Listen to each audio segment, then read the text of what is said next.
लालपुर गांव में रामचंद्र नाम का एक व्यापारी रहता था। उसकी कपड़ों की दुकान थी और उसकी दुकान पर 3 नौकर थे। मोनू, तुम अपने घर गए थे ना? तुम्हारी बहन की शादी कैसी रही? बहुत अच्छे से हो गए मालिक। अगर आपने पैसों की मदद नहीं की होती तो पता नहीं क्या होता। ये तो सब ऊपर वाला करता है, मैं तो सिर्फ जरिया हूँ। रामचंद्र बहुत दयालु था और सबकी मदद किया करता था। मोनू भाई, सेठ जी कितने अच्छे हैं। मुझे भी माँ के इलाज के लिए कुछ पैसे चाहिए। मदद नहीं, बस एडवांस दिलवा दीजिए ना। अरे तुम खुद ही कह दो ना सेठ जी से, सेठ जी मना नहीं करेंगे। सबको इतनी आसानी से पैसे देते हैं? जरूर इस सेठ के पास बहुत ज्यादा पैसा है। अगर मैं कभी कुछ चुरा लूं तो इस सेठ को पता भी नहीं चलेगा और मैं माला माल हो जाऊंगा। एक दिन रामचंद्र जी को हाथ में चोट लग जाती है। उनका हाथ सूज जाता है तो वो अपनी हीरे की नई अंगूठी उतारकर दराज में रख देते हैं और भानु वो देख लेता है। अब तेरी किस्मत बदलने वाली है भानु बेटा। अगर ये हीरे की अंगूठी तेरे हाथ लग गई ना तो ये लहंगा चोली के चक्कर में नहीं पड़ना पड़ेगा। अपनी भी एक दुकान होगी, तू भी दिन भर सेठ की कुर्सी पर बैठा रहेगा, तेरे आगे पीछे नौकर चाकर घूमेंगे।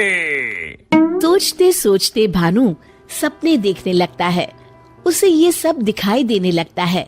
ओ भानु, क्या सोच रहा है? चल खाना खाने चलते हैं, सेठ जी भी आराम कर रहे हैं।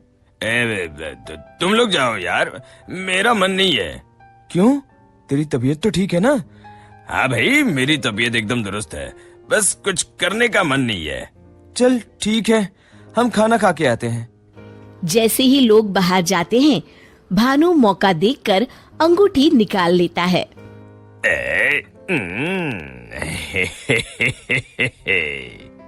शाम के समय। आज का हिसाब खत्म करो बच्चों, अब दुकान बंद करने का समय हो गया है।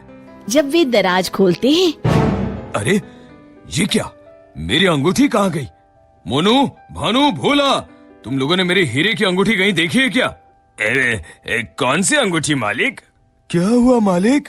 अब कुछ नहीं, अब कल सुबह मिलते हैं। रामचंद्र रात भर सोचते रहते हैं। अगली सुबह। आज दुकान को दुल्हन की तरह सजाओ, हर आने जाने वाले का मुंह मीठा करवाओ, आज बड़ी खुशी का दिन है।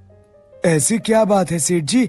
दरअसल कई सालों पहले एक दिन मुझे एक हीरे की अंगूठी मिली। मैं उसे उठा के घर ले आया।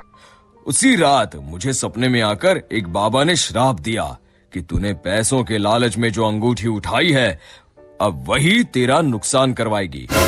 जब से वो अंगूठी मेरे पास थी, मुझे कहीं न कहीं घाटा होता रहता था। घर में कोई न कोई बीमार होता रहता था। पर कल वो अंगूठी किसी ने चुरा ली और वो चोर अंगूठी के साथ साथ श्राप भी ले गया। पर अगर ऐसा ही था तो आपने वो अंगूठी फेंक क्यों नहीं दी सेठ जी? अरे बाबा जी ने कहा था कि न मैं उसे फेंक सकता हूँ, ना ही किसी को दे सकता हूँ। बस मुझे इंतजार करना है कि कोई स्वेच्छा से वो अंगूठी मुझसे ले ले। तो क्या आपका श्राप मुझे मेरा मतलब उस चोर को लग जाएगा? बिल्कुल। अब वो बेचारा ना अंगूठी फेंक सकता है, न किसी को दे सकता है।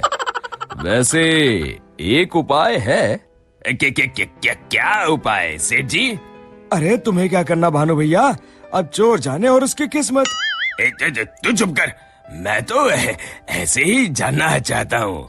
हाँ, क्यों नहीं, क्यों नहीं। दरअसल अगर पूर्णिमा की रात को चोर हमारी दुकान के पीछे वाले बरगद के नीचे अगर अंगूठी गाड़ दे तो वो श्राप से बच जाएगा। तो आपने क्यों नहीं ऐसा किया सेठ जी? तू मेरी जान ले ले।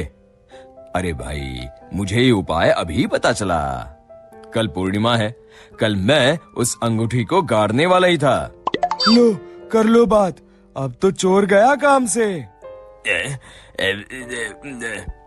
भानु पसीना पसीना हो जाता है। रामचंद्र अगली रात बरगद के पीछे छुपकर बैठ जाते हैं।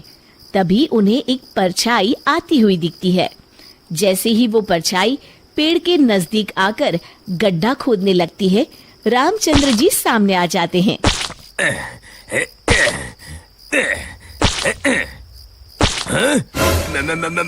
मर गए रे। मुझे माफ कर दीजिए सेठ जी। क्यों, क्या सोचने लगा भानु?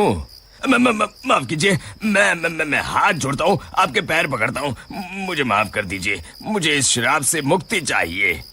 ये क्या अगड़म बगड़म बोल रहा है?